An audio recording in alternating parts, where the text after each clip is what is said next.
Hello. Hi. Can you hear me? See me? I can. Can you hear me?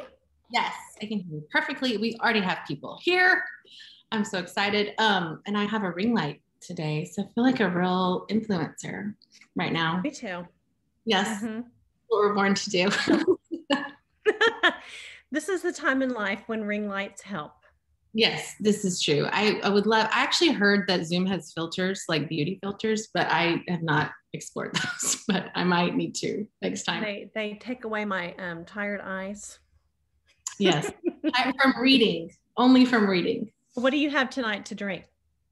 I have our Fabled House Red, Okay. right? Which I was poured a generous Pour, which I appreciated from one of our baristas today. So, oh, hello. If you guys want to say hello in the chat or say anything in the chat, we would love to hear from you because it's just Elizabeth and I. Elizabeth, what are you drinking? Well, I'm drinking some bourbon. So I read Pappyland, so I'm a bourbon expert. Yes, you're such a good girl. Oh my gosh, I just figured that this would help me get through the marathon tonight. Yes, and it's going to indeed be a marathon, which I am excited, and hopefully everybody is ready to write down and mark all the reads that they will have this spring. I was just looking at our chat and seeing that we have people from Pennsylvania and Florida and Belton and College Station. Oh my gosh, so amazing. So great. Oh, in North Carolina. So, and Kimberly would like to know what kind of bourbon, Elizabeth? Buffalo Trace. It's my favorite. That is a good one. It's my husband's favorite. So yes, my husband is too. And I think he went to buy it one time and they had to like bring it out in the back and they were like, this is one of the best bourbons and highly sought after. And he's glad to get that. Well, I think it's from the same distillery as Pappy Van Winkle. Nice. That's right. Okay, good plug for that book. That's right. Oh my gosh, I just love that everybody is like from all over. So great. Well, okay, so I'm going to make a couple announcements and directions. I'm Alison Frenzel. I'm one of the co-owners here at Fabled, and I'm here with our adult book buyer Elizabeth, and who we have done. Elizabeth really has done the hard work. I have read a portion of these. But Elizabeth, it's been really hard. I've read the ones that Elizabeth's like, this one's a good one. I'm like, great. But Elizabeth has muscled through the bad ones, and you will not find those on this list tonight at all. So kick them to the curb. That's right. Okay. So first, I'm going to drop. So if you have a chat, your chat, please open your chat because I'm going to drop a link to the document that will have all of Sonia. Oh, she's my friend. She's my book twin. Oh, that's awesome. This Dropbox links that I just sent will have the document that has the list of all the books. And if you click on that document, it will take you directly to our website with the list of the books. So if you click on the document and you just have our website open, and as you're listening, you just add to cart. That's an easy way to kind of follow along. Or if you'd want to print out the list and kind of go through it later. But I have that there, and I maybe will even drop it in maybe in the middle of our session, just in case anybody misses it or needs to scroll up. So that is our first link. The second one is directly to the list of books we're going to talk about. And so these are not in the order that we're going to talk about. Just so you know, and if anytime you have to leave or you can't watch us the whole time, do not worry, because we will send the recording of this out tomorrow. I'm not sure what time. It's like automated through Zoom, so I'm not sure what time. Okay, Cynthia said maybe you didn't send a link. Oh, people are saying they didn't get the link. Okay. Oh, I see what I did. Sorry, here we go.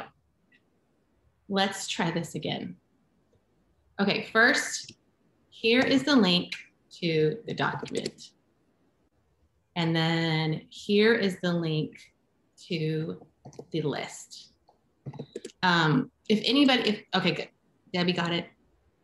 Debbie, I'm using you as my guinea pig. Hopefully it was working. Okay, yay.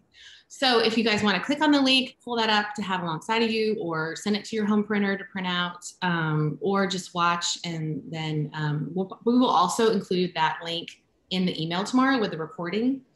And another important thing is tonight for our attendees, you're going to get a code that will, and it's also on that document, that will allow you to have 20% off anything you buy in your online order. That will be processed tomorrow. So if you do it right now and then you're like, oh, I didn't get a receipt, just know that we're going to all handle it tomorrow. Also, our system is a little different because our promo codes, we're going to have real promo codes soon, but our promo codes don't work in like you type in the promo code and then you automatically see your discount. You will see your discount on your bank transaction. But if for some reason you look, like a couple days go by, you look at your bank transaction, you don't see it there, feel free to email us and we'll figure it out. That is kind of the way of us kind of hacking our inability to do promo codes, because we really want to offer you a discount. So that includes these books. It includes merch. It includes books that you mean to buy. It includes kids' books. So anything you'd like. And again, everything in the store is on our website too. So you're not missing out on anything. And we have some cute stuff, I have to say. If you have any questions in the chat, this particular time, our chat, I'm expecting it to be pretty busy. So if we're telling you about a book and you have a question like, would it compare to this book? Or if we talk about a topic that you want to hear more about, feel free to post that question in the chat. We will do our best to get to all of them. Though I will say, I think we have 34 books on this list. So we are going to be going fast. We would love to end at 8. We will see how it goes. But, and if you have any questions now, feel free to post it. And Elizabeth and I will try to like watch the chat and answer as each other is talking about.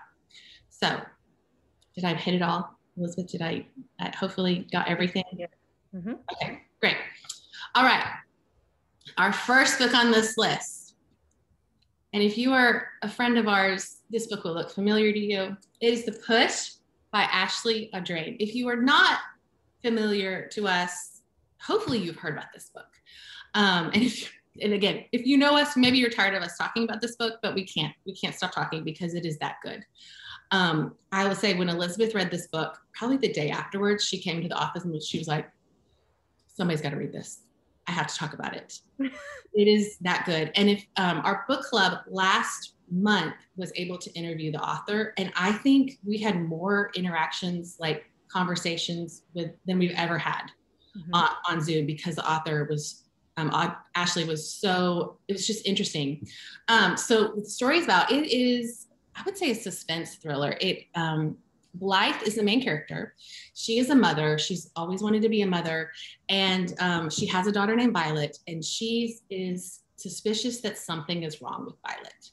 It goes also back in the past and deals with her mother, her grandmother, and their roles as mothers. There's so, like, this would be such a good book club book. I mean, obviously it was for us, but I kept thinking, like, there's so much to deep dive into this book about motherhood, about what we owe our children, about what we owe society. What would you add to it, Elizabeth? Anything else? How generational trauma affects each generation, the different roles of mothers and fathers when raising kids. I mean, it's just one of those that was so heart-poundingly good, but also there was a good message, and one that you just want to talk to your friends about, talk to other mothers about. Yes. But yeah, I wanted you to read it because I thought, oh my gosh, I really love this book, but I want to make sure that it's okay that I love this book. So I needed some help making sure that, I mean, this is a fairly traumatic book, and I'm sure you've heard all about it. If you have any questions about it later, we can tell you if you have some concerns. But oh yeah, this will be definitely on our favorites of the year. When I was in a conference in October, Penguin got to talk to us about one book they were excited about this year, and this was the one they were excited about. So this is a big deal. I would highly recommend it. All of us would. And I think Ashley mentioned that I think the screen rights were purchased. They haven't had any conversation yet, but I would not be surprised if this is turned into a mini series on HBO. There are, as you mentioned, I'm a pretty sensitive reader. I was okay in this book, reading this book, but I don't know exactly why, because it is traumatic. But I think it was so compelling. I was like, I'm just gonna muscle through. But so I would say it is triggering, but I don't want to say the trigger because it spoils some of the book. Would you agree? Yeah. But Okay. I think, we are both mothers. We could handle it. I would not give this book as a baby shower gift to somebody after they have a baby. But other than maybe early motherhood, I think you can handle it. Yes, totally agree. Good point. Yeah. All right. Okay, next book. American Daughter by Stephanie Plymall. I picked this book up. It was it draws obvious parallels to Educated and to The Glass Castle. Even I would say all over but the Shoutin' by Rick Bragg. Stephanie she's probably a few years older than me. She grew up in a very traumatic household. The mother was addicted to drugs. She was homeless for a long time. So you kind of get the backstory of what her life was like. And, but now, I mean, she's an interior decorator. I follow her on Instagram. She's done so well with her life. But this book kind of talks about forgiveness, and you find out fairly quickly that the mother, years later, is very sick. So it's the mother and daughter kind of coming to grips with the life that they had, and I loved it. I read it in a day. I mean, it was a very, very easy read, but I highly recommend it if you love those two books that I mentioned earlier. American Daughter. Great. All right. My next one is Hades, Argentina. This book begins with Tomas, who it's in the 1980s. He's in New York. He hears that his his first love, her mother is dying. So he travels to Argentina and is flooded with memories of the 1970s when he was in Argentina and was involved in kind of the, I guess, military insurgents. The book is so interesting. I would really compare it to the Crossings. That was one of our favorites of 2020 because he learns that through a friend of his that he can bring his first love back to life if he travels through Hades, and travels to Hades. And the way he does that is going through his memories of her, of everything he experienced and what was called the Dirty War in Argentina. So I would say it's Crossings with like a touch of Motorcycle Diaries. I was even thinking like I could see this as like, I don't know if anybody watches like Focus Features movies, like very artistic movie with all spoken in Spanish. It is somewhat like a fantasy, but it's very melancholy. If you like melancholy, it's just really, really compelling. It's very haunting. And if you like haunting stories of love, this is a good one. Very good. Okay. Next one I have is Better Luck Next Time. Look how cute this cover is. I absolutely love it. And Julia Claiborne Johnson is the author, and she is absolutely precious. I love her. I want to meet her in real life. She's just been so kind. And anyway, but this story it takes place in 1938 in Reno, Nevada. Back then, if women wanted divorces, I guess Nevada was the only place that they could legally get divorced, but they had to be residents of the state. So these women would come to Nevada, to this dude ranch in Nevada, in Reno, and live there for 6 weeks before they could be a resident if they'd lived there for 6 weeks. So this kind of takes place one summer, and it's told as a memory from a doctor who was there, and he was a cowhand, a ranch hand on this little dude ranch for wanting to be divorced women. And it's kind of loosely based on the author's father. She kind of found out some things after he died that made her inspired to write this book. I loved it. Rayleigh, also at our bookstore, loved it. It's just a cute, sweet, neat little story. So Better Luck Next Time. All right. Oh, I'm up next. Okay, Narrowboat Summer. I got this idea from Anne Bogle, Modern Mrs. Darcy, and I just love the cover. I'm like, I've got to figure out what's going on with this book. So anyway, I picked it up and just because Jennifer Wallace has raised her hand. Oh, Jennifer, can you type your question on the chat? That might be the easiest way for us to see it. Okay. All right, keep going. I'll interrupt later. All right. So the Narrowboat Summer is about 3 women who are in England. They're all over 60 years old. They all have, they're at kind of pivotal times in their lives, and they all meet serendipitously one day and decide to take a trip on a narrow boat through the English waterways. I think that's the word. The waterway system. And, I love curmudgeon literature. And so these women kind of are very spunky, and they deal with different people on their trip up north. And I just loved it. It was a very sweet story. This is one that, could recommend you give it to your mother for Mother's Day. Just a dear little sweet story. So highly recommend The Narrowboat Summer.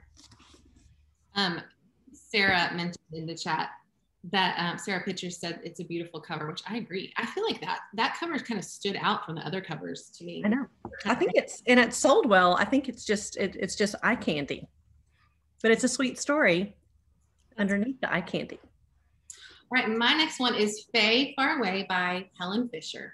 I read this back in the fall, and it is about Faye. Okay, so I would compare it to, I'll set this up. I would compare it to Time Traveler's Wife, Outlander, but with more emotional depth. I read this back in the fall, and I feel like I've been waiting for it to come out because I loved it so much, and we bought a lot of copies because of me. It is about Faye, who is an adult. She has 2 children. She wants to be a good mother, and it's important about being a good mother because she lost her mother at a young age. So then one day something happens, and she shows up in the 1970s in her own house. She sees herself as a young child, and she sees her mother. So she has to interact with her mother, not telling her who she really is, but then she has this precious time of spending time with her mother and as a friend. I really like this book, but I did not even realize how much I loved it until I was explaining the plot to my husband. And the ending is just so well done that I was like tearing up telling him the ending, where I was just like, this story had so much depth. I really, really loved it. I would say it may be one of my favorites. It's going to be on my favorite list for sure for this year. Sounds good. That's one I have not read yet. I may need to pick it up. Yes. I'll have to put it on my TBR list. Like you have room for anything else. Yeah. Okay. So my next one is The Survivors. Now I know this is one you've probably seen everywhere. I try to recommend books that are a little more on the down low, but this one you need to pick up. Jane Harper is a favorite of mine. I love her suspense thriller set in Australia. The Dry was one of my particular favorites. This is my favorite book that she's written. This takes place in Tasmania, and Kieran is the main character, and he is from Tasmania. Something happens in his past that is devastating, where he leaves and starts his family on the mainland, I guess in Australia, and then comes back to visit his family. He brings his new little family to visit in Tasmania, and then a body washes up on shore. And so there's a big, good mystery involved.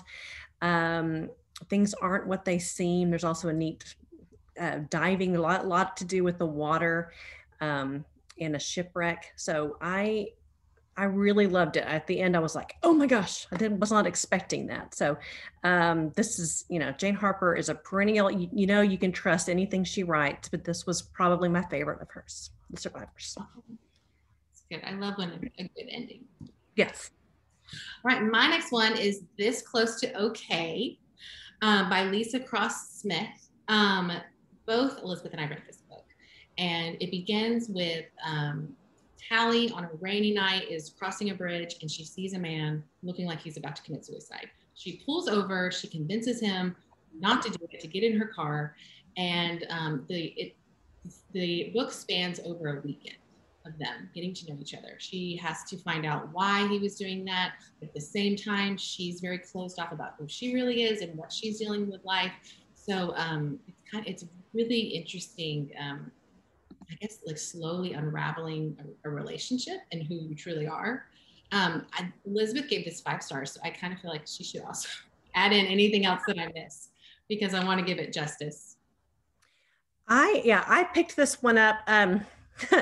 I wanted to, Lisa Cross Smith is very kind of an indie bookstore darling, and I was like, well, I'll look at it. It's a book about feelings and talking for a weekend. It's not.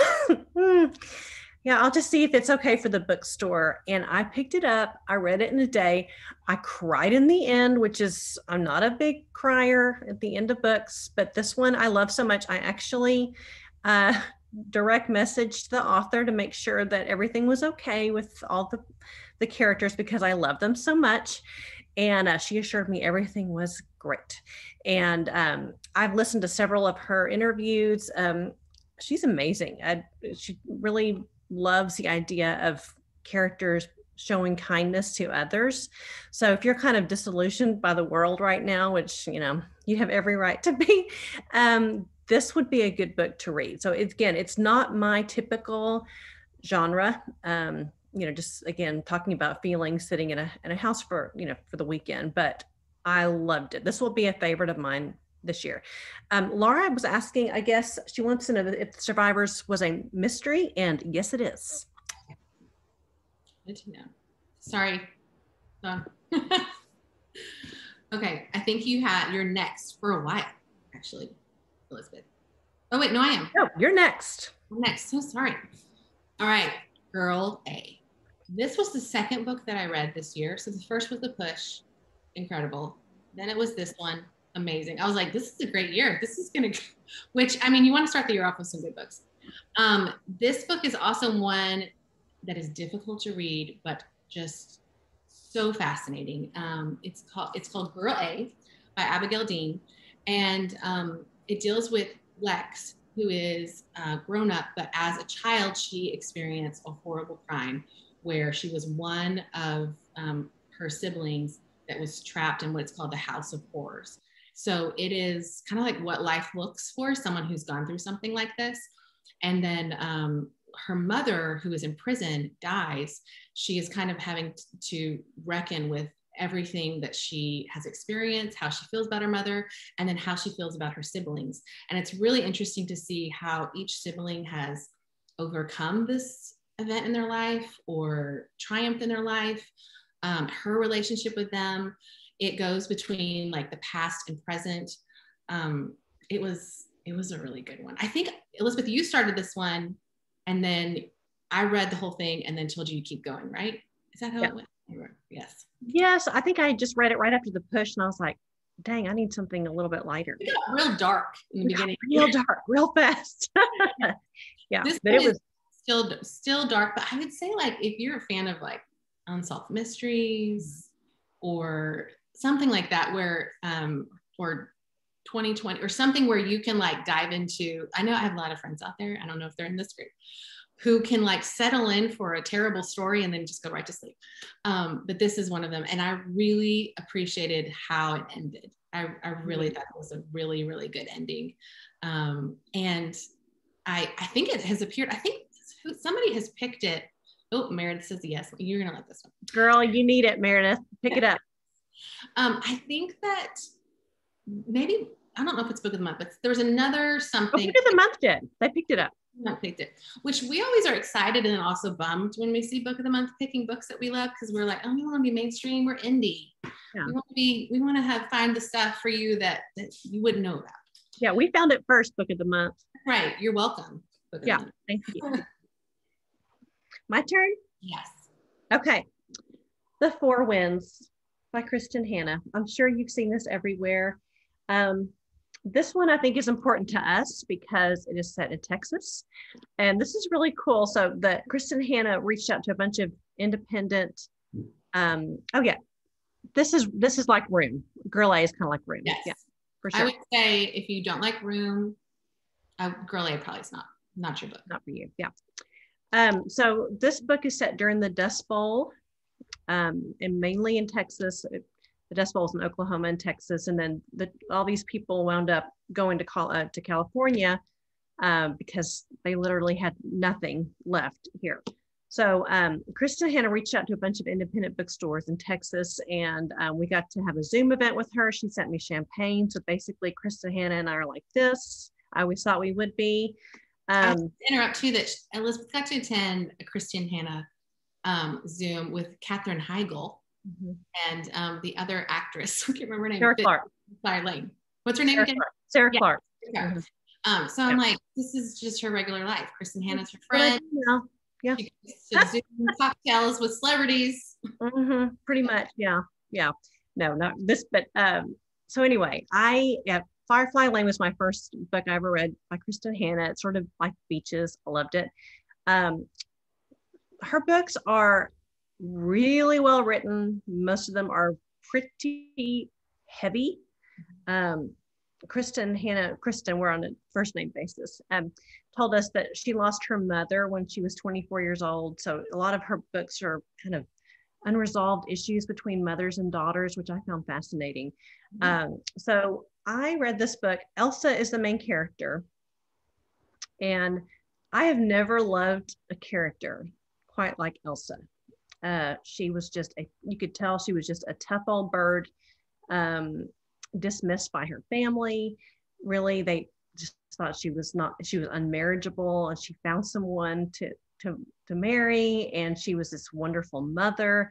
And then the Dust Bowl hit, and they literally lost everything and ended up moving to California. And you kind of see that the immigrant or the migrant experience, which is oddly very timely. And I love this book. Now, if you're looking for the Shopaholics Guide, whatever, for a beach read, this is not the book you want to pick. It's kind of dark, but it's beautifully written.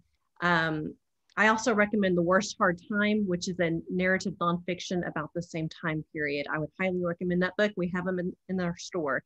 But anyway, I loved it. And couldn't recommend it more highly. I gave it 5 stars. It is dark, but I loved it. I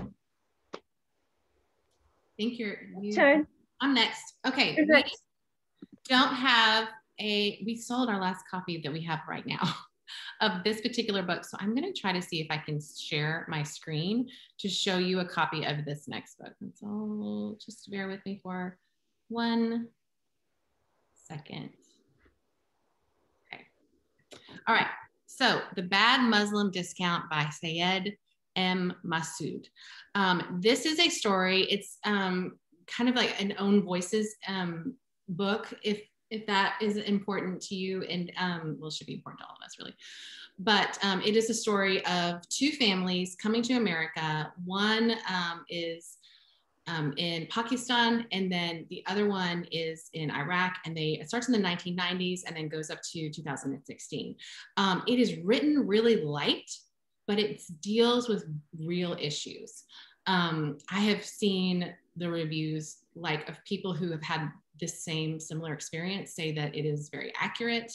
And the fact that it's written in a light, funny way. Our co-owner, Kimberly, is listening to it right now, and she's like, I'm really, really enjoying it. And Rayleigh read this one and loved it.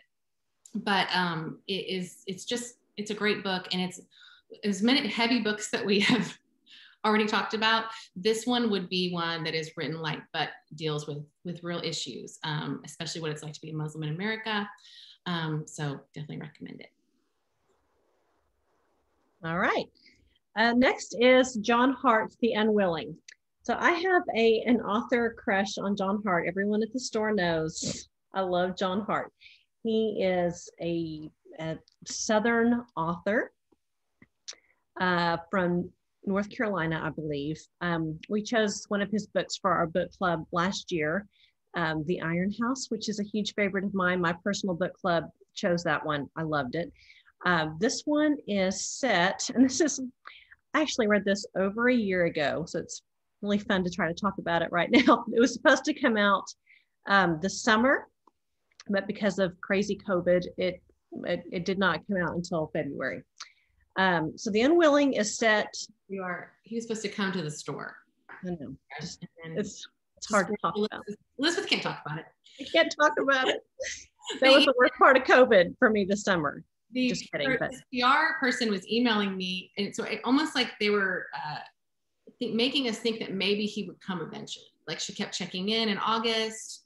Like how are you guys doing? Are you open to events? And of course we're like, no. No, we aren't. No. And she kept doing it. And then finally, I think that she was like, well, he decided to do virtual events. So keep going. You explain. Okay. Anyway, so this one is set in North Carolina during the Vietnam War. There are 3 brothers in this household. One of the brothers, you find out quickly, is the golden boy of the family and is killed in Vietnam. The youngest son is Gibby. He lives at home. His mother's trying to protect him from even having to go to Vietnam. He's I think 17 years old in the book. And then the middle son is also in Vietnam, but he's been dishonorably discharged and is coming home. Something bad happened in Vietnam. And so the mother is trying to protect Gibby, her high schooler, from her other son, who she thinks is probably a bad influence. So the son comes home, and the next thing you know, there is a murder, and automatically they think it's the son who comes home from war. And Gibby is determined to have a relationship with his one surviving brother and prove his innocence. So he goes kind of on a quest to make sure that he is proven innocent and to get to know his brother. I love this book. I love, Vietnam is not necessarily a historical fiction time period we see a lot of, but we are going to host is it 2 weeks from now? March 8th? I can't, I'm trying to understand that it's still March. Yeah. It's March. Week after spring break. This is going to be our book club book, and John Hart's going to be joining us virtually. I know. John Hart has March 23rd. Thank you, Brenda. And I'm also going to post the link to that event right now in the chat. So if you're interested in this book, feel free to join us, because we will be talking to John Hart and hearing all the things. I was going to ask you, Elizabeth, who would, if someone has not read him, who would you compare him to, or what his books are like? I would say he's almost an indie version of John Grisham before he started writing 800 books, maybe Greg Iles. He just writes in a really unique way, very Southern, beautiful storytelling. I've read everything that he has written. There's only one book he wrote that I really didn't like. I can't remember the name of it. It's set in a swamp. If you read one of his books that's set in a swamp, that wasn't the one I liked. Abandoned Ship. Abandoned Ship, yeah. But The Iron House is great if you love a good Gothic mystery. So anyway. Kelly asked if she wanted to know if it was gritty or violent. Gritty or violent? I don't believe it is violent. Okay. I think it's just more, no, I mean, there's nothing where description of murdered bodies or anything. No, not at all. Meredith, did you ask if we needed to read? Do we need to read all these? No, you don't have to read them in order. They're just all set. And I think there's one like The Lost Child. There was 2 of them that were similar that you needed to read together. But this is a totally standalone book. I loved it. Okay, the next book. I'm sure you've seen this everywhere as well. 400 Souls. It is compiled by Ibram X. Kendi and Kesha Blaine. I hope I'm saying those names right. 400 Souls is the story of the African-American experience that just had its 400th birthday. And it is 80 African-American authors taking 5-minute or 5-year increments of the 400 years and telling stories. A lot of us at the bookstore have read it, and we just sit and talk about it because there's so much that we just didn't know, that we weren't taught. And, so that's, we're trying to do better, trying to learn. And so I would recommend reading this maybe as a book club, or just finding some friends to read it with you and talk about it, because there's a lot to talk about. Now, some of the stories are more compelling than others, which you're going to find. You're not going to love all 80 stories, but I just think it's an important book, and there's a lot of these books coming out. I will say there's also, I think, 10 different poets who write in there. So technically there's 90 authors. I'm not a poetry person. I kind of skipped through it, the poetry part, but there are 90 authors who are in this book. But there are a lot of books coming out about this 400-year history, and this is my favorite. It's really good, and we all loved it at the store and feel like it's an important book for us all to read. Okay. Oh, Megan. Yes. This is a funny story. I read this book, The Nature of Fragile Things by Susan Meisner. I read this book on election day. I read the whole thing on election day. So I had to finish the story before I found out who was going to be our president. I love Susan Meisner. She is a fabulous historical fiction writer. She wrote The Fall of Marigolds, As Bright as Heaven, which is all about the 1918 epidemic, which is eerily similar to what we're going through now. But this one, The Nature of Fragile Things, takes place during the 1906, I always call it hurricane, earthquake in San Francisco. And the main character is an Irish immigrant girl who comes to New York and answers an ad by a mysterious man in San Francisco who's looking for a wife. So she, sight unseen, travels to San Francisco and meets this extremely handsome and mysterious man who is now her husband.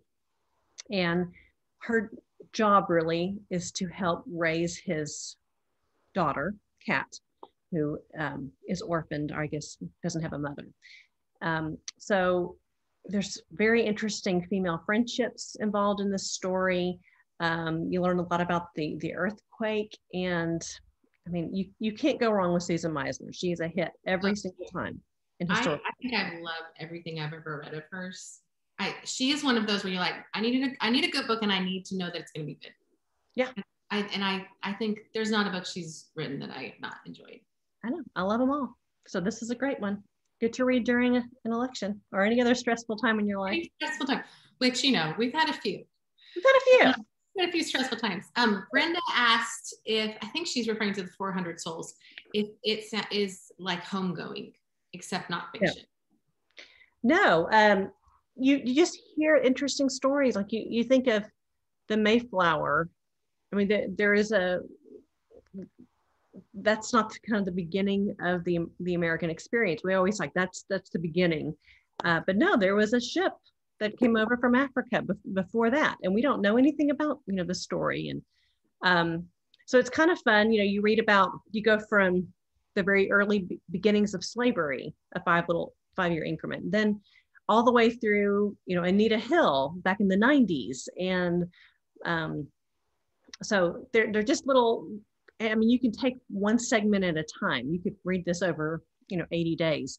So Homegoing is a hugely favorite book of mine. That's more like Roots, which is another of my favorites. If you loved Homegoing, I would recommend Roots. But this is a whole different thing. Good to know. It's a good question. Is it me again? It is you. It's you for. Oh, I don't have this book. Do you have it? We found our last one today.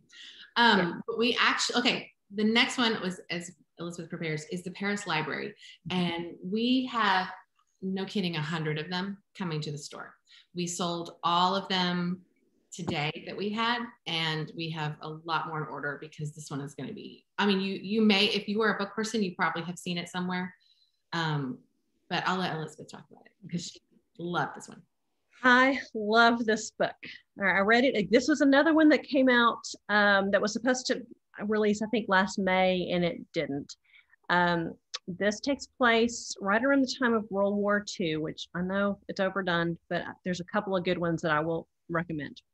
But it's set at the American Library in Paris during the Nazi occupation, and it famously stayed open during the Nazi occupation. There was a famous librarian there who did everything she could to hold it all together. And so our main character is Odile, and Odile is a librarian at the American Library in Paris, and she's obsessed with the Dewey Decimal System. She's as cute as she can be. So it's her story in Paris during that time, and also she ends up marrying a paratrooper and moving to Montana. So we also see her as an older woman and she kind of becomes a grandmother figure to a girl named Lily in Montana. And, if you're a Gen Xer, there's a lot of like 80s vibes during the time that she's the grandmother in Montana, which I loved.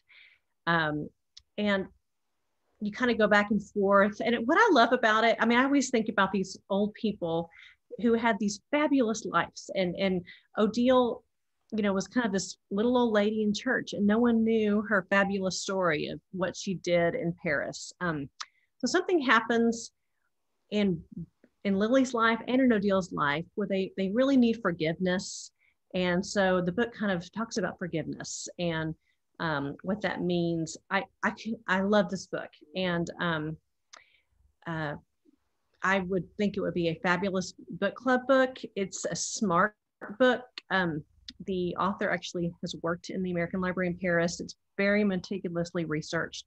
I can't recommend it highly enough. This will be another one that I will have on my favorites of the year, maybe favorites of all time. Wow, that's a big deal. I will say anytime I'm like, what should I read, Elizabeth? What should I read? And she's like, the Paris Library. The Paris Library. What is taking on to read the Paris Library? And I'm like, I don't know. I don't do what you say as much as I need to. Well, yeah. Somebody asked a real quick question. If we've read The Nature of Fragile Things, what's the next best Susan Meisner we should read? Okay, I loved As Bright as Heaven, about the 1918 flu epidemic. I read it before COVID. And so when they talked about social distancing, I'm like, I know why, because in Philadelphia, they had a huge party and everyone got the flu. So that one would be a favorite of mine. They may be kind of hard to read right now. I don't know. A Fall of Marigolds is another one I dearly loved. It's about 9/11, which is kind of an interesting story. The Last Year of the War was great. Did you read? It also has one called Sunset Over. Mary Catherine said it's Stars Over Sunset Boulevard. Yes, that one is about Gone with the Wind, and I have it on my TBR. I read Secrets of a Charmed Life. Have you read that one? No, with the green. She's wearing a green dress. Mm-hmm. I haven't read that one. And I read the one at Bridge Over the Oceans. It was a kind of a ghost story. That was a good one. And that wasn't that the same. It was the same area. Was it San Francisco area? I think. Yeah. Okay. So if you've read that, maybe that's a good second one to read. Maybe. They're all good. Yeah. It just depends on what you're in the mood for, because she's a proven winner. Mm-hmm. Okay. The next one I have is The Rope by Alex. Oh, I should have looked at this first. Tresniowski. Yeah, close enough. This is a very interesting story. It's true crime meets narrative nonfiction. And it's about the beginning of the NAACP and the killing and the investigation of the killing of Marie Smith, who was a little girl in 1910. So I would recommend this book to people who love The Devil in the White City, Killers of the Flower Moon, In Cold Blood. So it's kind of just it's a story I'd never heard before.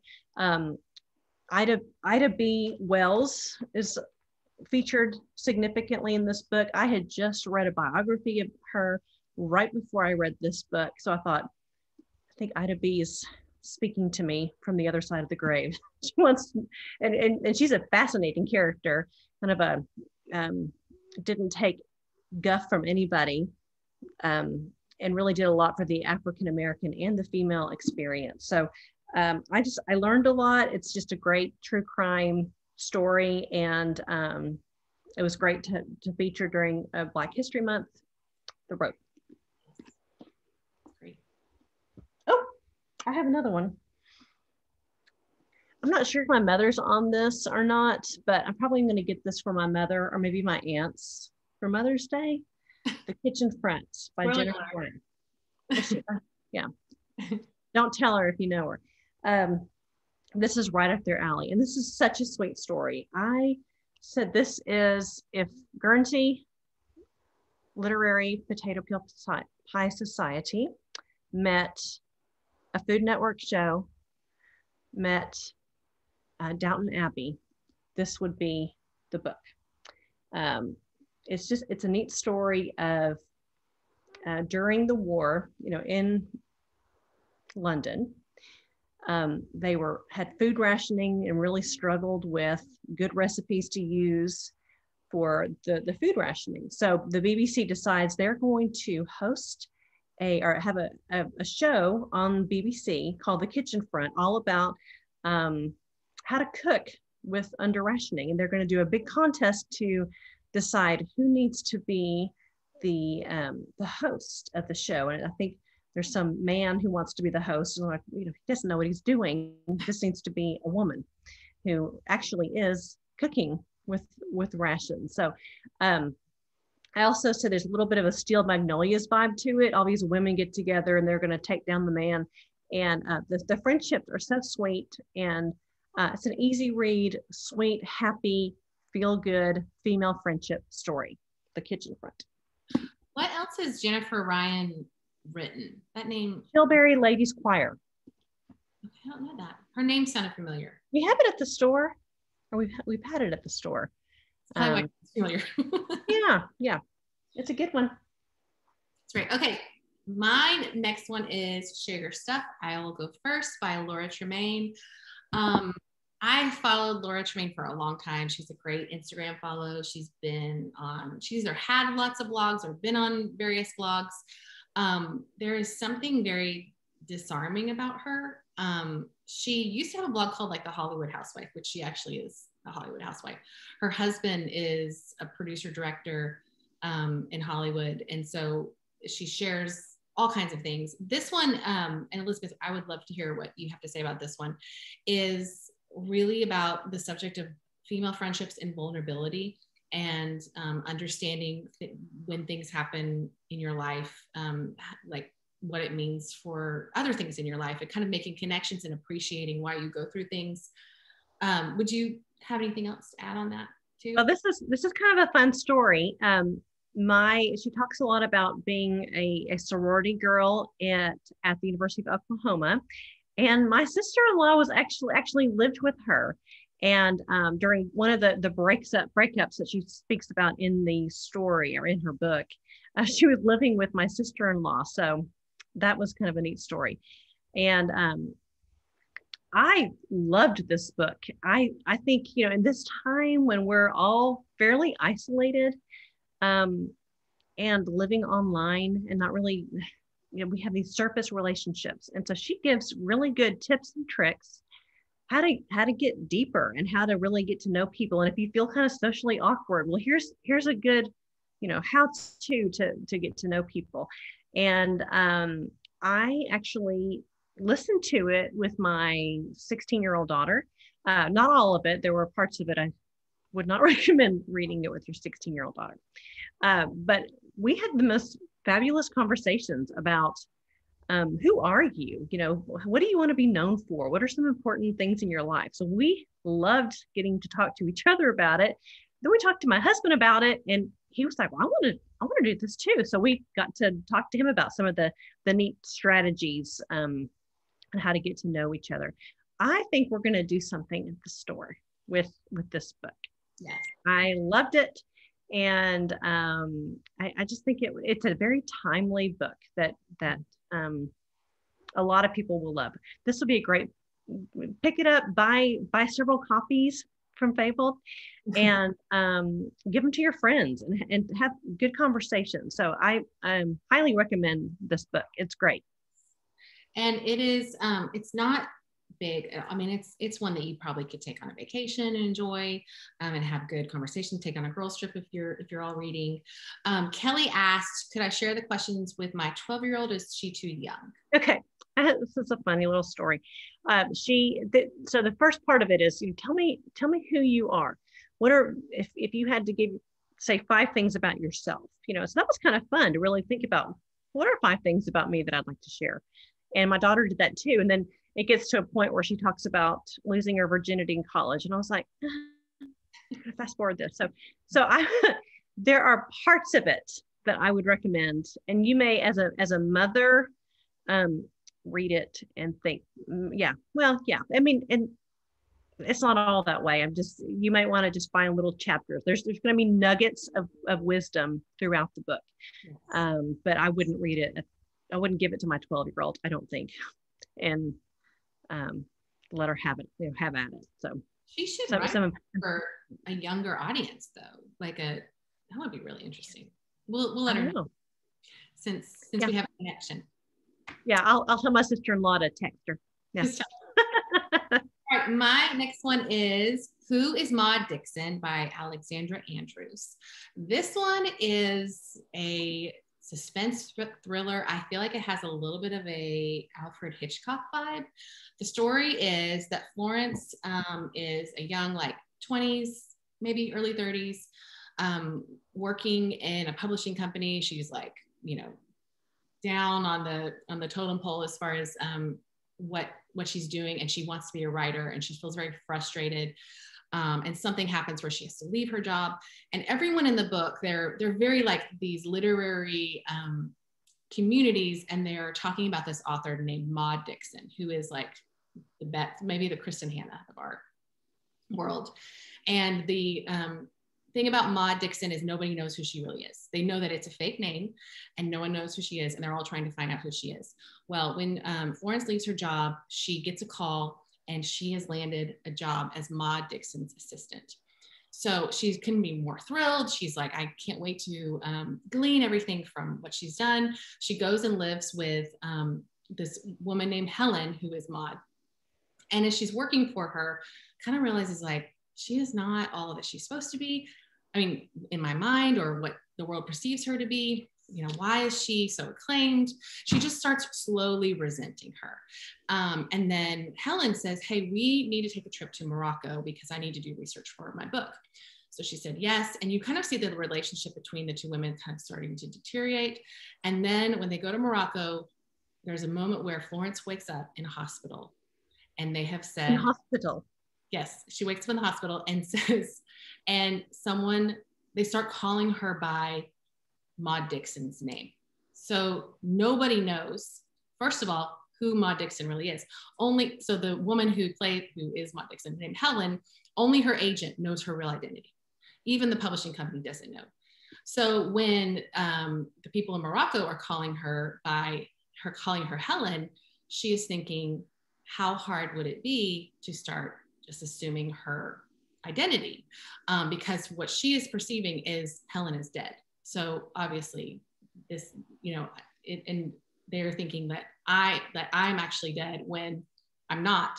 So it kind of starts getting really twisty after that, where I think I started reading it and I was like, okay. And then I couldn't stop and kept reading it. So it is creepy, and I would compare it to The Woman in the Water or The Woman in the Window, one of the woman thriller books.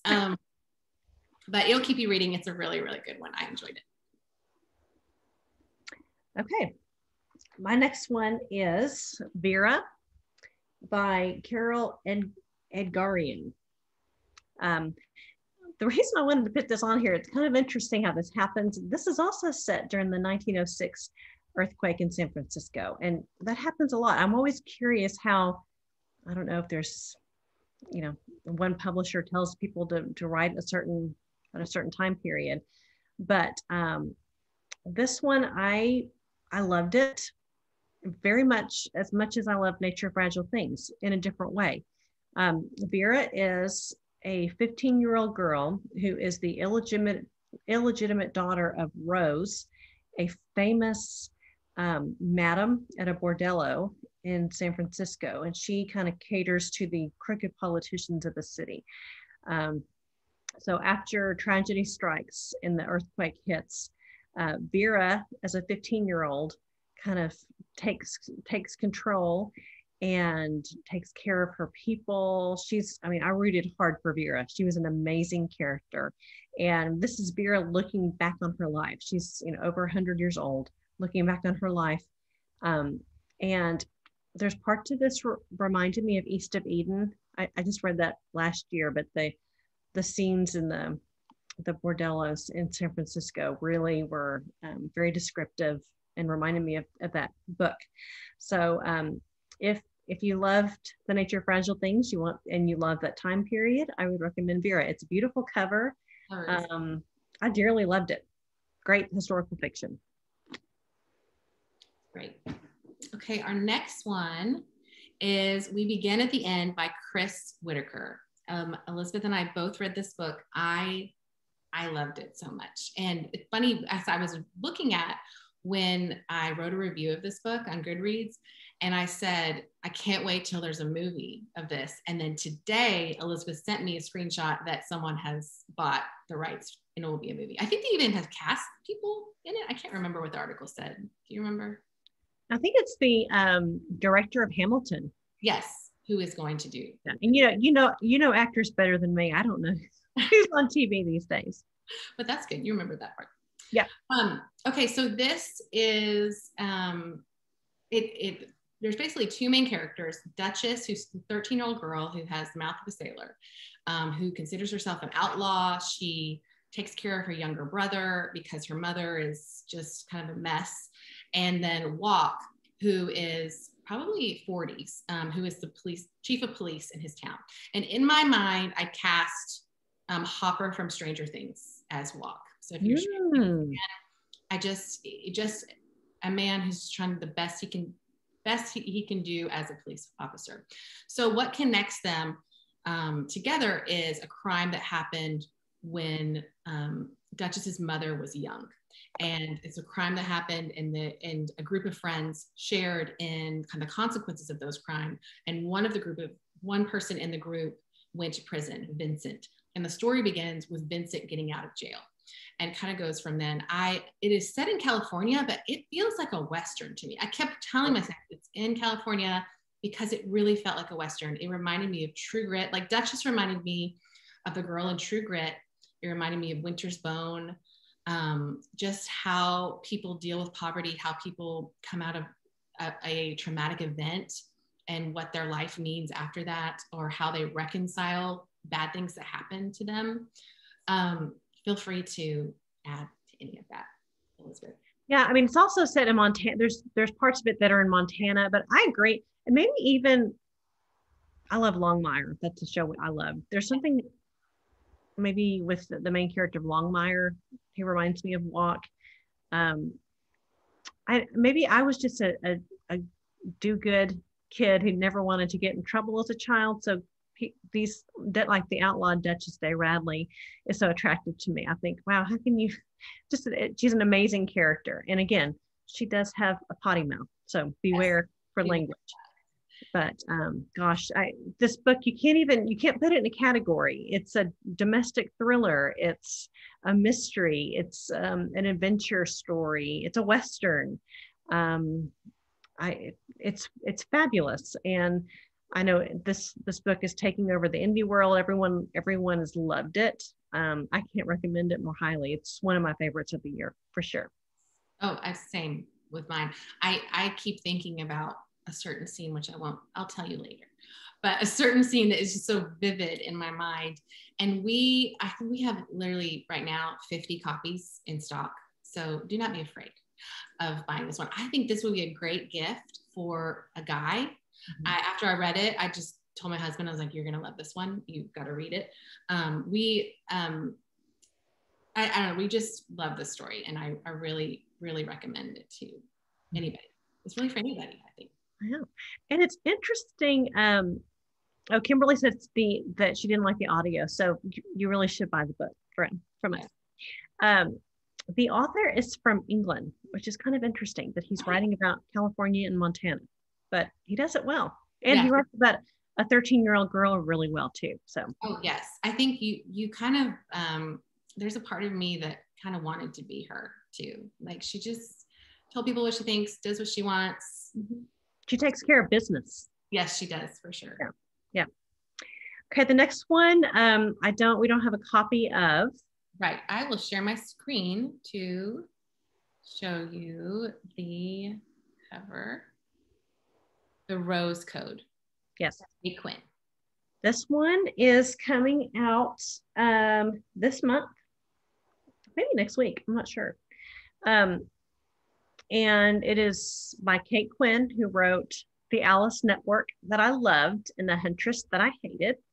I love, but this one was so good. It reminds me of The Imitation Game meets Codebreakers meets Guernsey. I've got a lot of Guernsey references because that's a huge favorite of mine. But it's it's set in two different time periods in England. One is where three women are at Bletchley Park breaking codes. Oh, I was going to tell you too, there is a show called Bletchley Park, I think, something. So if you've watched the show, same thing. Yeah, very much so. And so it's interesting because one of the characters is used to date Prince Philip before he became Prince Philip. And so at the beginning of the story, it's one of the main characters watching all the hoopla before the wedding, and her dear Philip is getting married. So it's kind of, I think it's maybe a 10-year time difference or 5-year. So there's a mystery. These three women who helped break codes are now no longer speaking to each other. We don't know why.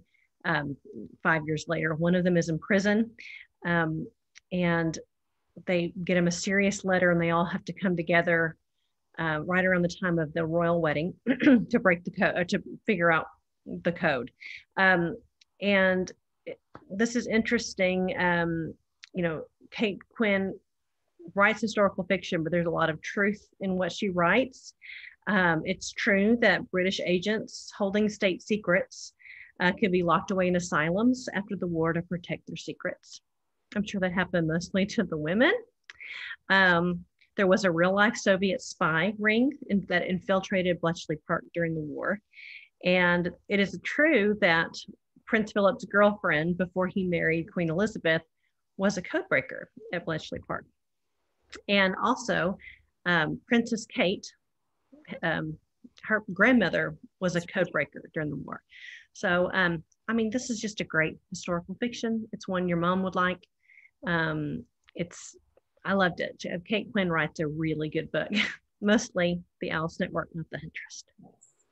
I always think it's a good thing though when Elizabeth tells you she doesn't like a book, because it means that the books she's recommending are actually worth recommending. So yeah, I have strong opinions about books. Yeah, I either love them or don't. That's right. So, okay. That is a good transition to, I have your visual here, Elizabeth, but it's your. Okay. Oh, yeah. This is fun. Okay, The Winds Are Not. This one is getting a lot of love from the indie world. S.J. Bennett is the author, and this book is set to be a series. This is the first in the series, and it's such a cute premise. So this is a cozy mystery. If you love The Crown, you will want to get into The Winds Are Not. So Queen Elizabeth is, this very, who you picture Queen Elizabeth to be.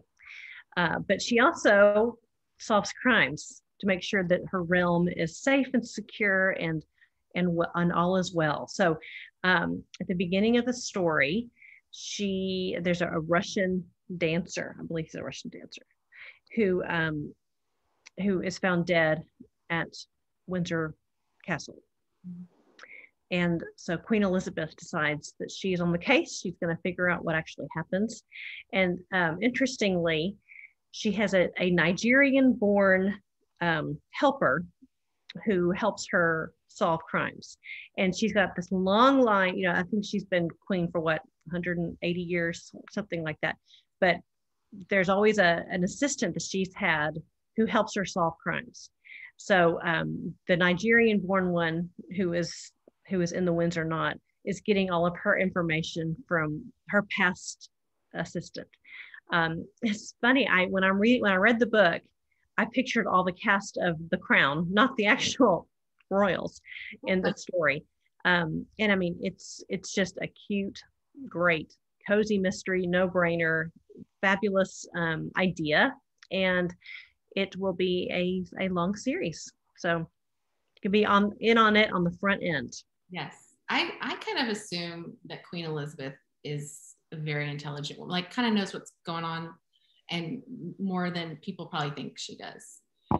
And this sounds like too, we have the royal governess, I think it's called, in our mystery section. That is, if you've read that, you probably would like this, where the Queen Elizabeth hires a member of the aristocracy to solve crimes for her too. So if that's something that you've read or you like, this one would be a good one too. Okay, so Karen wants to know, when I keep calling it the indie world, I think there's just a difference when you walk into an independent bookstore versus when you walk into a Barnes and Noble. There are authors who are a little more under the radar that an indie bookstore and a bookseller will read instead of an algorithm. And I could be wrong, but that's kind of what I'm thinking of. So the indie world is, we all, independent bookstore, booksellers, owners, talk.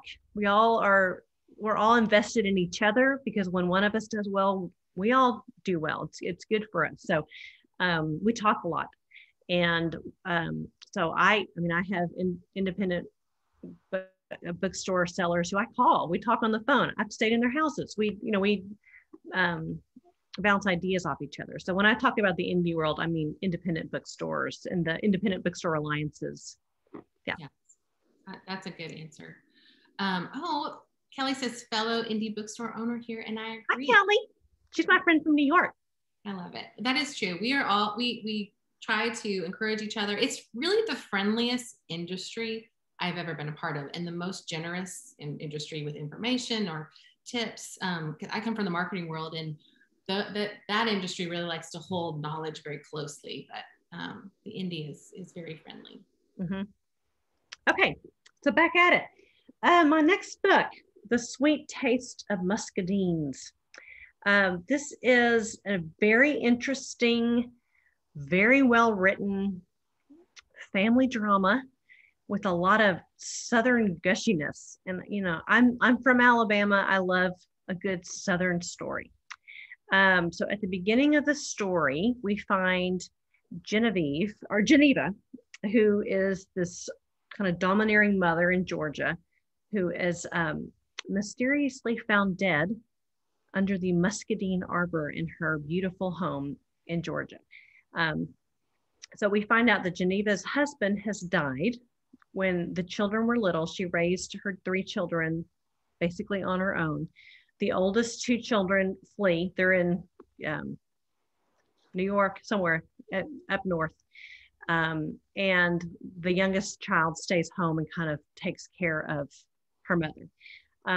So you find there's a lot of family secrets. Things aren't what they seem. This book is LGBTQ friendly. There's a forbidden love that is hidden. And it was just beautifully written. I couldn't put the book down. wow, I really love this book, The Sweet Taste of Muscadines. Laura has asked a wonderful question. And if Kimberly is still listening, our other co-owner has 3 little ones that go to bed early. So she has hopped on here to comment on a few things. But her question was, has Fabled ever considered starting a book subscription service of your favorites? Like 1 or a quarter or some other time period? Well, Laura, I'm about to grant your wish, because we are working on something that is so cool, so amazing. And it's even hard to keep to ourselves. But if you just keep watching our social media feed, maybe like April, May, maybe, to see kind of like announcement. We're definitely planning that, and we are planning it in the best way that really feels like Fabled, feels like it's curated and thoughtful, and magical, all the things that we really aim to be. And if you can't wait until then, if you we love the podcast Currently Reading. We have one of the podcasters who is in attendance for this Zoom event. If you are a patron of Currently Reading, for the next few months, we have picked 5 books a month, kind of like a book of the month club service, that are being revealed for patrons of Currently Reading. And the first one dropped today. So if you can't wait until our subscription service for a couple of months, that's where I would recommend going. Currently Reading podcast. I love it. There's some sweet comments that people have said that they listened today and heard our name. So that's so awesome. It was so much fun. That's so great. Yeah. Thank you, Meredith, so much. Okay. Oh, you're next. Okay. Infinite Country. We just found out this is Reese's new Reese Witherspoon's book club pick. This was a book of the month club pick. I loved it before book of the month club came out. It's a very small book, very easy to read in a day. And it is just a beautiful, beautiful story of the immigrant experience. And it's written by a woman of Colombian descent. And the story takes place partly in Colombia, partly in America. A family is divided because of immigration. This one really made me tear up. It is a small book with a big heart. And this one lives up to the hype. I dearly love this book. I gave it to the manager of the store. She loved it. I loved it. So. Awesome. Infinite Country. Okay, I am next. Raft of Stars by Andrew Graff. I think this is his debut, correct? He has even, been on our Instagram a few times. My husband is currently reading this one and really enjoying it. It is a story of 2 boys that are friends, Fish and Bread. And there's their nicknames, of course. And Fish lives with his grandfather. I think he comes down occasionally to stay with him. And then Bread lives with his dad, who is abusive. And everyone kind of knows it. And something terrible happens where his dad is killed, and the boys flee because they're involved in it. They flee to the woods, and then the police chief and a couple others have to go find them. And your heart really breaks for these boys who think they're in such big trouble. And they're running and they're endangering themselves, and the adults are just trying to keep the boys safe. But the adults have kind of these quirky relationship with each other too. It almost reminds me of living in a small town with people who are quirky. I mean, maybe some of y'all live and have the same experience. Almost in mind, the relationships with the people almost reminded me of Hope Floats, the movie of like just interesting personalities. But your heart really, really just goes out to these boys. Elizabeth, what would you add? I loved this story, and I love supporting debut novelists. This is a book that is one that boys and girls will like. I thought it reminded me of Stand By Me, and I loved the friendship. Yes, that's crazy. That's the same thing I was thinking of. The boys went in Stand By Me. Yeah. I love the friendship of the boys. I really love this book. And again, I love supporting debut novelists. People maybe he's a little bit under the radar. So definitely go out and buy Raft of Stars. Yeah. Okay. Next one is a one that I don't have. Is it a coming of age book? This takes place, it's a very short amount of time. It's just more of there's a misunderstanding. And again, there's a cop who's, in a small little town. I don't know. I wouldn't call it necessarily coming of age, but it's just a great story. I don't have a copy of this one, Eternal by Lisa Scottalina. Here's a visual for you. There it is. It's a woman's back. If you come into Fabled in the next couple of weeks, we have a display of all the books in our bookstore that have women's backs on them. And let me tell you, there's a lot of books with women's backs on them. Crazy. I mean, it's even the display. I don't think we have room for all of the books. No. So as they sell, we just come find another one. Find another back. That's right. This is neat. Okay, I love Ghost of Harvard was one of my favorite books of last year. This is Francesca, I just lost her last name, but this is her mother who wrote this book. And again, it is a World War II book, but this one takes place in Italy. So it's a different look at the war and Mussolini's reign. There's 3 young adults who are in the book. I fell in love with all 3. I fell in love with their families, sort of a love triangle. There's a mystery, there's thriller. You're concerned about what's going to happen to these characters. My aunt loves World War II stories. As soon as I read this one, I shipped it to her because I knew she would love it. It's fabulous. So highly recommend Eternal. Okay, next one I don't have a copy of either. Yes, I will. I read it on digitally. It is Red Island House. Now, I know we're not supposed to judge a book by its cover, but I picked up this book because it had a gorgeous cover, and I was not disappointed. So this book takes place in Madagascar. It's just this lush island retreat, and I loved the descriptions of the house. If I didn't love Mexican Gothic, to be honest, but I love the descriptions of this and the haunting atmosphere.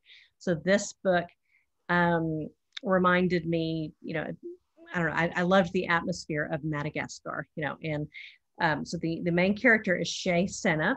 She is a very smart African-American professor who winds up marrying an Italian magnate, and they move to, he decides to build this big sort of resort in Madagascar. So she's kind of grappling, this African-American woman, with owning a large spot in her ancestral home, and has very mixed feelings about it. So it's part drama, it's part mystery. There's some secrets and betrayals.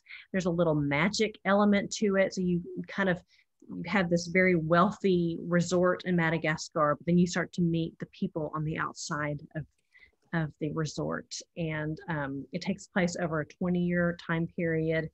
This is a really, really neat book. I dearly loved The Red Island House. Great. So. All right, I have another visual for you for the next one. The sun, oh look, it's a woman's back. How unusual. This is the 3rd and final book in the Lilac Girls trilogy. The author writes about, in the Lilac Girls, Caroline Faraday and what she did. I don't know if anybody read the Lilac Girls. It was a highly popular book about during World War II, with the what is his name? Melinged, the guy who did the testing on people. Melendez. I can't remember. Somebody will know. So she kind of saves these children from this man doing experiments. Thank you, Mangala. Yes. Yeah. Thank you. My brain's getting a little tired. Everybody's answering. Thank you. That's the one. So this woman was fascinating. It's a true story. So then her next book, which was Lost Roses, was about Caroline's mother and what she did during World War I. So in the third book, Sunflower Sisters, it's the ancestors of these women during the Civil War. And I mean, these women actually lived. In the book, they have pictures of the women, and one of them is a nurse during the Civil War, Georgiana Woolsey. And she, again, is a relative of these women. She's a Union nurse who joins the war, and she meets along the way a woman named Gemma, who is an enslaved woman who gets conscripted into the army, and also a woman named Anne May Wilson, who you will love to hate, who lives on a plantation. And I mean, I just dearly love this book. I love, I'm a historical fiction fanatic, and this is a great story of during the Civil War. So this is a great way to end this fabulous trilogy of women who really lived, and they were all related. So this is some pretty awesome DNA in this family. I really want to read these when I have some time. Yeah. I loved it. Loved it. All of my to read pile. All right. We're going to go on to April. Thank you guys that have been sticking with us. I know this has gone on a little bit longer. We're getting close. Yes. I've seen our participants kind of numbers fall a little bit. And I was like, oh, they've got things to do. Kids put to bed. Yeah. All right. We'll go faster. All right. So these are books coming out in April. A couple of them that you're going to want to keep your eye out for. You can also pre-order at Fabled. This one is my favorites. When the Stars Go Dark by Paula McLean. I love Paula McLean. She is a historical fiction author typically, but said, you know what? I really want to write a thriller. So this is her first foray into the thriller genre, and it did not disappoint. I loved it so much, I can hardly stand it. 5-star read for me. So this is a story of a broken cop. This is a woman, broken cop. She's kind of helps, and this takes place in the early 90s. She kind of helps search for missing children. She's disillusioned with her job. She needs a break. So she goes back to her hometown in Northern California and wants to just go live out in the woods for a while. She was a foster child, and her foster family kind of fostered a love of camping. So she's camping out in the woods. The descriptions are lush and gorgeous, makes me almost want to go camping. Almost. Mm-hmm. And so while she is there is a child abduction in her little hometown. And it parallels the story of Polly Klaas, which is a true story. And that happened when I was in college. I was riveted by the story. I know Waco and Texas have our own set of problems, but there were a lot of missing children in California in this time period. And Polly Klaas was one. I mean, if you don't know the story, Google the story. It is unbelievable. So this story kind of parallels the story of Polly Klaas, what Polly's hometown did to try to find her. Winona Ryder also makes an appearance in that story. But I cannot recommend this book more highly. It's beautifully written. There's a lot of nature descriptions that I love, and of course, child abduction, and that part of it is super fun too. So I can't recommend this one enough. When the Stars Go Dark. I think I have a visual for you for the next one. Okay. So The Drowning Kind is the next one. This is the author of The Winter People. Fascinating. I don't know. She's been described as kind of a modern day Shirley Jackson, and I believe it. This is the story of two sisters, Jax and Lex. Lex lives in their hometown in Vermont in the family estate, and she's slowly going mad. She's kind of this manic personality, and she keeps texting her sister crazy stuff, and the sister kind of ignores it. The next thing you know, the manic sister is found drowned in the pool at their home, and you find out that this pool is kind of a magical pool, and people would go to this pool to have their wildest dreams come true. But unfortunately, when you stop dipping in the water or drinking the water, whatever magical thing that you needed to have happen goes away, and really bad things happen. So this is a ghost story. This is what is that? The 1990s story of the woman who drowned, Michelle Pfeiffer. Yes. Oh my gosh, that movie freaked me out. What was that called? Yes. Oh, and I think it had Harrison Ford in it. Maybe. It had Harrison Ford. I don't know why this book kind of reminds me of that. Yes. Actually, you were talking about what lies beneath. Thank you. That is a good one. I may have to go back and watch that one. I know. So there's something about it that reminds me of that. It's kind of freaky. Oh, Kimberly knew too. And ghost story. It makes you never want to go swimming again. I just needed this. I read it during the Ice Mageddon. I think I just needed one of those books that just took me away from reality. And this one fit the bill. Highly recommend The Drowning Kinds. Okay.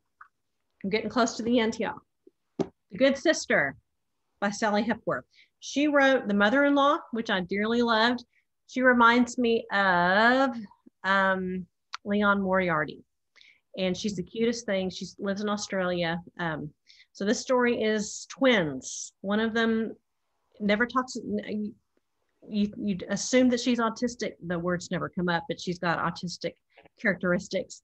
The other one is in a troubled marriage, and she decides, I know what'll fix my troubled marriage: getting pregnant, having a baby, which, works, right? Great idea. So in the whole book, there's things aren't what they seem, and you wonder, who is the good sister? We don't know. It's a great mystery. I rarely do this, but I sat down to read this book and literally never got up until I finished it. It was that good. So if you love Leon Moriarty, I would recommend getting into Sally Hepworth. She's just a doll. I love The Mother-in-Law. This one's just as good as The Mother-in-Law, The Good Sister. Okay. 2 more. Mother May I by Jocelyn Jackson. She is an indie favorite, Southern author. She's very quirky. She kind of writes these interesting domestic noir, typically in the South. And in this story, we meet Bree, who kind of grew up on the wrong side of the tracks. She marries a man who's wealthy, and now she's got this perfect family, perfect kids, and this beautiful little baby boy. Well, the baby boy gets abducted, and the woman by a witch, and the witch leaves her a note and says, if you want to see your child again, this is what you need to do. And it is she needs to commit a crime to get her child back. So it's an interesting story. The witch, you find out, is a mother as well. And so Bree kind of gets to know this woman.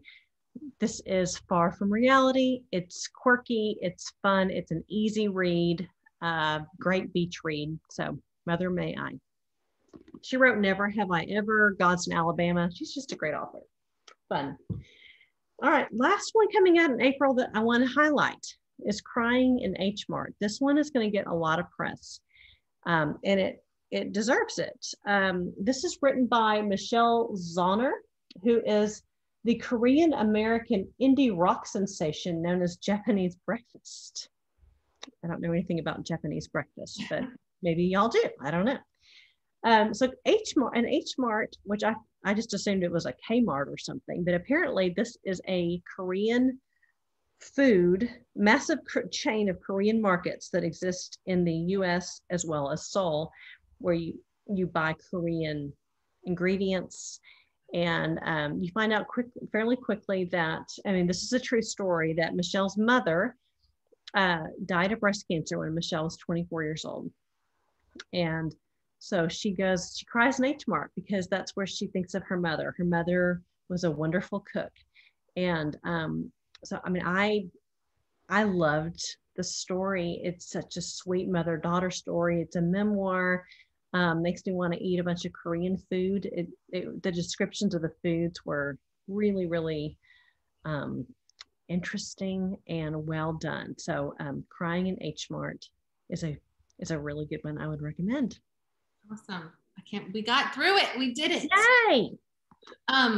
Guys, just once again, thank you so much for joining us for, I hope you have added to your to read pile with these, and that I put, just in case you missed the document in the beginning, I put another link to the document that we have listed all these books, the month that they come out.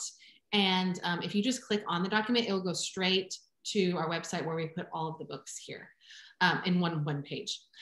If you use our code, which is also on the document, you will get 20% off your purchase. And just remember, like I said before, you won't see that 20% like immediately or on your receipt. You'll see it on your bank transaction.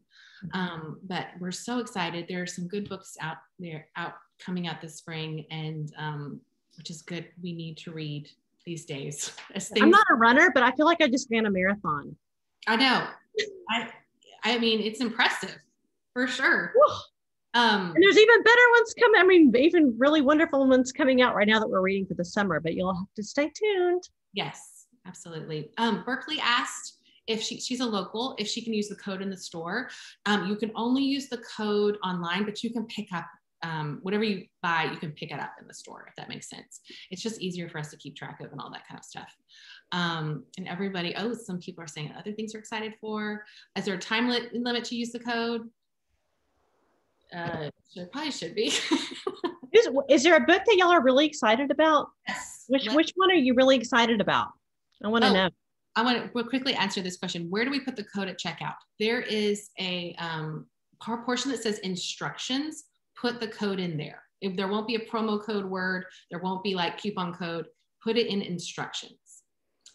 Okay, we have lots of Paris Library, The Push, and H-Town, or H-Mart, I think that's right.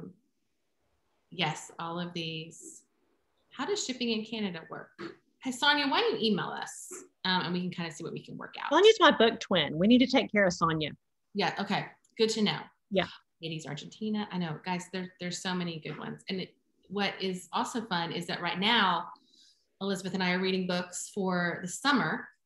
Kelly says Faye Far Away. Kelly, talk to me because I want to hear what you think about Faye Far Away. We're reading books for the summer. And so we're hoping to have another one of these in the summer. So we will do the same kind of deal. Maybe the summer will look different where we will have a live event. And we will try to record it. So if you were out of town, you can watch it and also have access to a coupon code.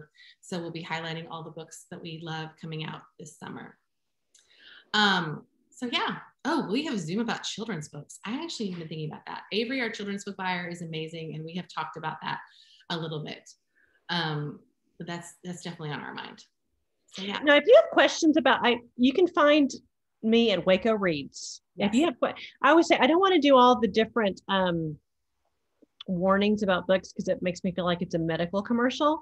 So if you have questions about a book, and the books that I love, I put on Waco Reads. They're all books from Fabled, and Alison. I don't know if we want to, if you do that as well, or No, I have plans for a Bookstagram account. I just need to carve out some time. But Elizabeth's account is wonderful, and we read many of the same titles, and I usually try to comment on hers if I've read it too. So yeah. I'm just so thankful that you guys were here, and this is the biggest virtual event we've ever done. So that has been really exciting for us, especially since we were out a whole week from the winter storm and kind of pulled this together as fast as we could. And I think we had 150 people sign up to attend, which was so exciting. And kind of made us nervous, but to be honest, that's a lot of, but we're just so thrilled that you find this valuable and that you're adding to your to read list. So yeah. All right, guys. Well, thank you again. Have a wonderful evening. We look forward to seeing you in the store or online. And just email us if you have any questions. Happy spring. Happy reading.